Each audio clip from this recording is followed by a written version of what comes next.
Week 16 of the fantasy football season. Here's a few defense DST units I would add off the wire this week. The first one, the New Orleans Saints. Saints out there in 83% of fantasy leagues, and they got a great matchup this week versus the New York Jets. They give up the 7th most fantasy points to DSTs on the season. So if it's Tyrod Taylor, Justin Fields, or Brady Cook, I just don't think it matters who the quarterback is. I think the Saints defense has been playing a little bit better over the last few weeks here. They get to the quarterback. The scores are in those mid-teens, low 20s the last couple weeks. And I think this Saints team is a streaming option. It's a good one, obviously, versus the Jets. Week 12 versus Atlanta, 24 points allowed, 3 sacks, an INT, a touchdown.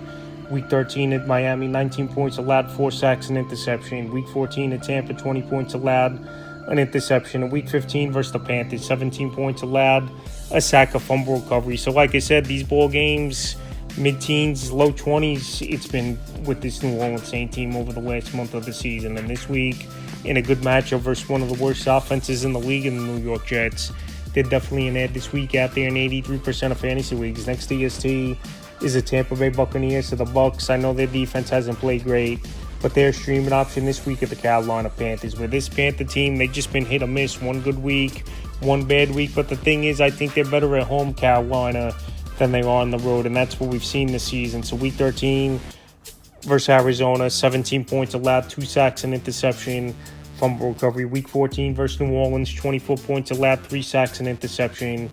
And Week 15, a lot of lapses in that ball game and lost, 29 points allowed, sack, fumble recovery versus the Falcons. So like I said, this week, decent matchup at the Panthers. I know they got solid running backs, Rico Dowdle, Chuba Hubbard. And in the receiving room, Tator McMillan, Jalen Coco starting to come around. But I think Tampa Bay this week, back against the wall, this is a big ball game. Their defense could go out there and make a few plays. And they're out there in 51% of fantasy leagues. Next DST is the Minnesota Vikings. I thought the Vikings, they did a decent job at one of the better offenses in the league at the Dallas Cowboys on Sunday Night Football.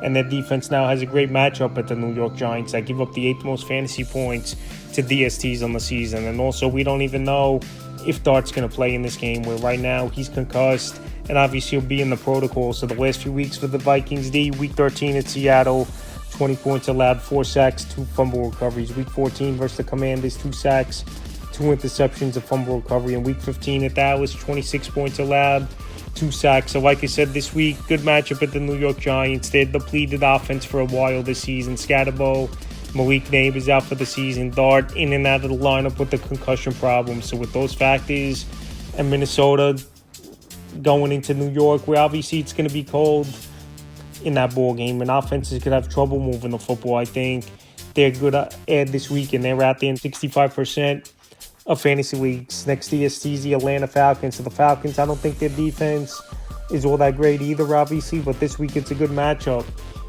at the Arizona Cardinals that give up the 6th most fantasy points to DSTs on the season. Even though the funny thing is Jacoby Brissett's putting up big numbers and Trey McBride, but obviously that's a lot of garbage time. So the last few weeks for Atlanta, Week 12 in New Orleans, 4 points allowed, 5 sacks, an interception, a fumble recovery. Week 13 with the Jets, 27 points allowed, 2 sacks.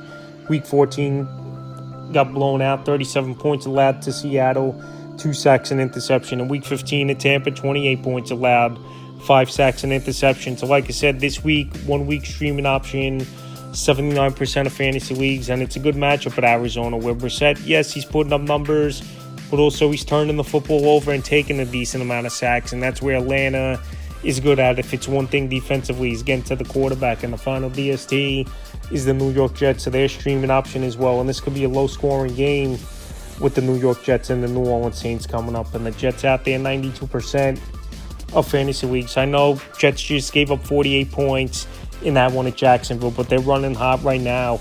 And this New Orleans offense is nowhere near that Jacksonville offense, especially Trevor Lawrence compared to Tyler Shuck, even though Shuck's definitely improved. Week 12 at Baltimore, 23 points allowed, a sack. Week 13 versus Atlanta, 24 points allowed, 2 sacks, fumble recovery. Week 14 versus Miami, 34 points allowed, sack, a return touchdown. And Week 15, like I said, they got blown out at Jacksonville, 48 points allowed, a fumble recovery. So like I said, it's a 1 week streaming option.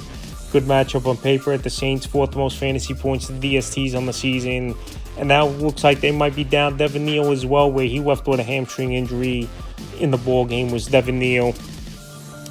versus the Panthers, and he didn't return. So that's a few defense DST units I looked at off the wire for week 16 of the fantasy football season.